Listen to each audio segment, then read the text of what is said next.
वहिनी साहेब आपण या ठिकाणी आलात. ह्या स्कूलमध्ये सुद्धा आपण मगाशी ज्या लॅबचं स्वतः पाहिलं त्या खुर्चीवर दादा बसले होते. मुलांच्या बाबतीत सांगत असताना वहिनी साहेब मी तुमची कधी कधी कॉपी करतो, मी तुम्हालाही पहिल्यापासून फॉलो करतो. तिथल्या वर्ग खोल्या कशा असल्या पाहिजे हे बारकाईनं तुम्ही पाहत होता आणि तुमचा अनुकरण आम्ही करतो हे देखील जाहीरपणाने आजच्या कार्यक्रमातून मला सांगितलं पाहिजे. शालेय शिक्षण विभाग आणि मावळ पंचायत समिती शिक्षण विभागाच्या संयुक्त विद्यमानाने आज शाळा प्रवेश उत्सव या ठिकाणी संपन्न होतोय आणि आज या कार्यक्रमाला विद्यार्थ्यांना शुभेच्छा देण्याकरता उपस्थित असलेल्या राज्याच्या पहिल्या उपमुख्यमंत्री, राष्ट्रवादी काँग्रेस पक्षाच्या राष्ट्रीय अध्यक्षा आणि आम्हा सर्वांच्याच नेत्या आदरणीय सुनीतराव वहिनी,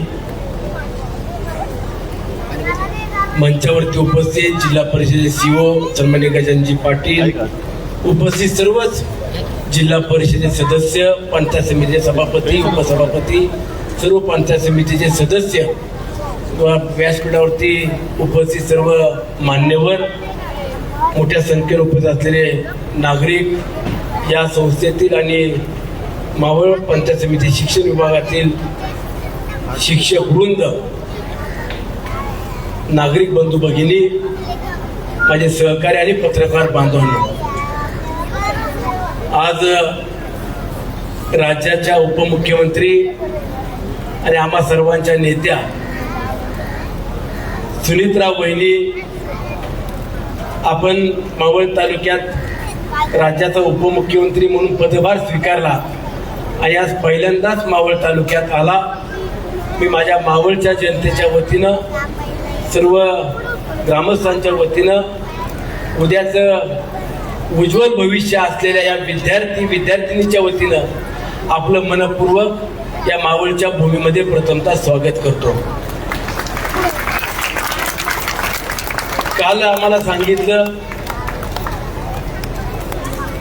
मुलांच्या स्वागताकरता किंवा शाळेचा पहिला दिवस सुरू होतोय आणि त्याची सुरुवात करत असताना मुलांना शुभेच्छा देण्याकरता जिल्हा परिषद सीओनी सांगितलं की तुम्ही कुठं जाणार, तो वहिनीनं सांगितलं की मी मावळला जाणार. आणि तुम्ही मावळला येत असताना खरं तर आम्हा सर्व कार्यकर्त्यांची इच्छा होती, भावना होती की ज्या वेळेला वहिनी मावळ तालुक्यात येतील त्यावेळेला हजारोच्या संख्येनं ही मावळची मायबाप जनता तुमच्या स्वागताला घेऊन यायचं. परंतु शासकीय कार्यक्रम आहे आणि गजानन भाऊनी सांगितलं की कुठले बॅनर लावायचे नाही आणि कुठलाही प्रोटोकॉल न करता आपला एक कौटुंबिक किंवा विद्यार्थ्यांच्या स्वागताचा फक्त कार्यक्रम 1 तासाची वेळ आहे, तो उरकून वहिनी साहेब मुंबईला जाणार आहे म्हणून हा कौटुंबिक सोहळा या ठिकाणी संपन्न होत आहे. मगाशी गजानन भाऊंनी सांगितलं की मावळ तालुक्यातील शैक्षणिक गुणवत्ता वाढली पाहिजे, याकरता लोकप्रतिनिधी म्हणून आम्ही देखील सातत्यानं पाठपुरावा करतो. 2019च्या विधानसभेच्या निवडणुकीत आदरणीय दादांच्या आशीर्वादाने मला पक्षाकडून संधी मिळाली आणि त्यातून या मावळ तालुक्यातील विकास कामं काय असतात हे दादांनी प्रत्यक्षात कृतीतून दाखवून दिलं. आणि 2022-23च्या किंवा 23-24च्या DPCच्या बैठकीमध्ये दादांनी निर्णय केला की पुणे जिल्ह्यातील जिल्हा परिषदेच्या शाळा या आपण मॉडेल स्कूल करायच्या, माझी शाळा सुंदर शाळा करायच्या. आपण इन्फ्रास्ट्रक्चर म्हणजे रोड, रस्ते, लाईट, पाणी यावरती भरघोस असा निधी देतो. आपण त्या मूलभूत सुविधा प्राप्त करत असताना शैक्षणिक गुणवत्तेकडे किंवा जिल्हा परिषद शाळेचा दर्जा कमी होत असताना तो देखील वाढला पाहिजे. आणि याकरता काय करायचं तर त्यावेळेला गजानन भाऊंनी आणि आदरणीय दादांनी मॉडेल स्कूलचं प्रेझेंटेशन दाखवलं आणि त्यातून माझी शाळा सुंदर शाळा हा उपक्रम आदरणीय दादांनी हातात घेतला. मागच्या 2 वर्षापूर्वी आम्हाला मावळ तालुक्यातील पहिल्या 24 मॉडेल स्कूल मिळाल्या. वहिनी साहेब इतक्या सुंदर स्कूल झालेले आहेत आणि त्यामध्ये आता पालक देखील स्वतःहून आमच्या मुलांना शहरी भागात किंवा इंग्लिश मिडियमला घालण्यापेक्षा आपल्या जिल्हा परिषदेमध्ये आपल्या मुलांचं ऍडमिशन घेऊ अशी देखील आता भावना निर्माण व्हायला लागलेली आहे. आणि मगाशी गजानन भाऊनी सांगितलं की मावळ तालुक्यात 50 स्कूल आम्ही आता मॉडेल स्कूल करतोय. तुम्ही सांगितलं, मी नाही सांगितलं. आमच्या 39 होत्या. जिल्हा परिषद सभापती आणि सदस्य सगळ्यांना सांगतो, आपल्या 11 स्कूल त्यांनी आज वाढवून दिल्या.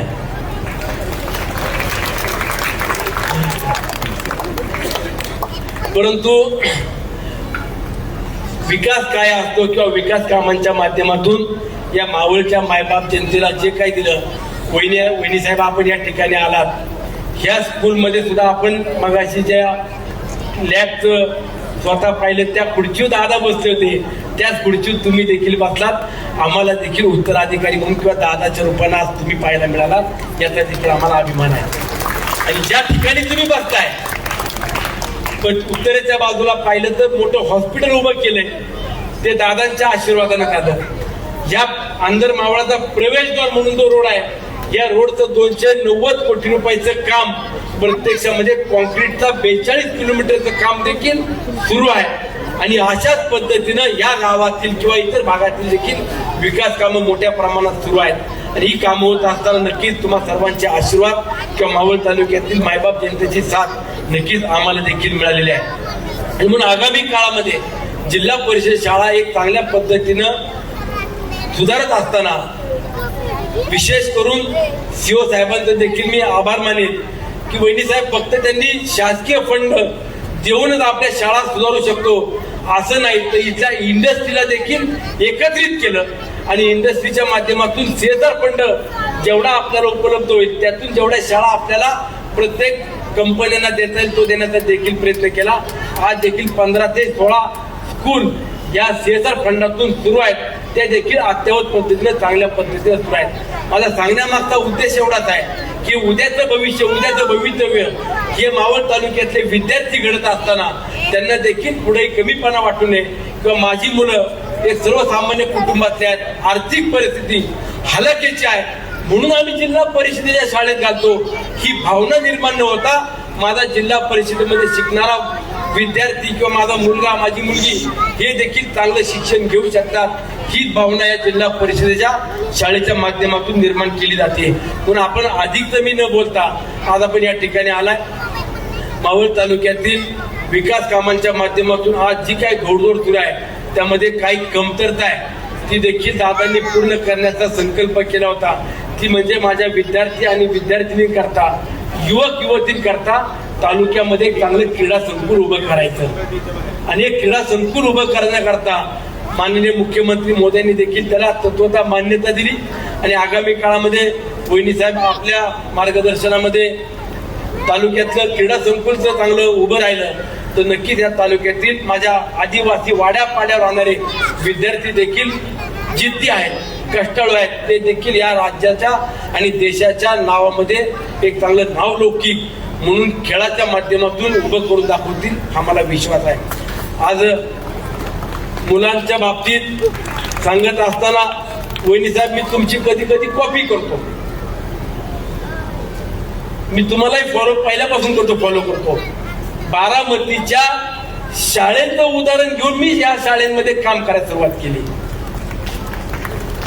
मागच्या 5 वर्षापूर्वी, 4 वर्षापूर्वी, 3 वर्षापूर्वी आणि या वर्षी सुद्धा बारामतीच्या मुलांचा ड्रेस कोड काय मला दाखव.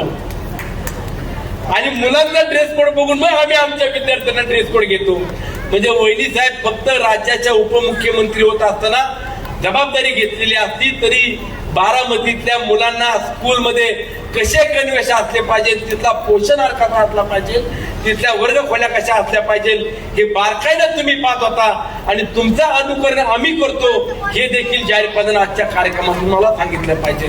मग उद्याच्या विद्यार्थ्यांचं भवितव्य आपण एक लोकप्रतिनिधी म्हणून घडवत असताना नक्कीच आमची देखील जबाबदारी आहे. म्हणून आपण या मावळ तालुक्यातली आज परिस्थिती पाहताना मुलांनी चांगलं घडावं, चांगलं शिकावं, याकरता माझे शिक्षक असतील, माझे सर्व पालकवर्ग असतील आणि लोकप्रतिनिधी म्हणून आम्ही देखील सर्वजण जबाबदारी घेऊन तुमच्या सोबत आहोत. एवढंच या कार्यक्रमाचे मी सांगतो. पुन्हा एकदा वहिनी साहेब आपलं माझ्या मावळच्या जनतेच्या वतीने स्वागत करून थांबतो. धन्यवाद.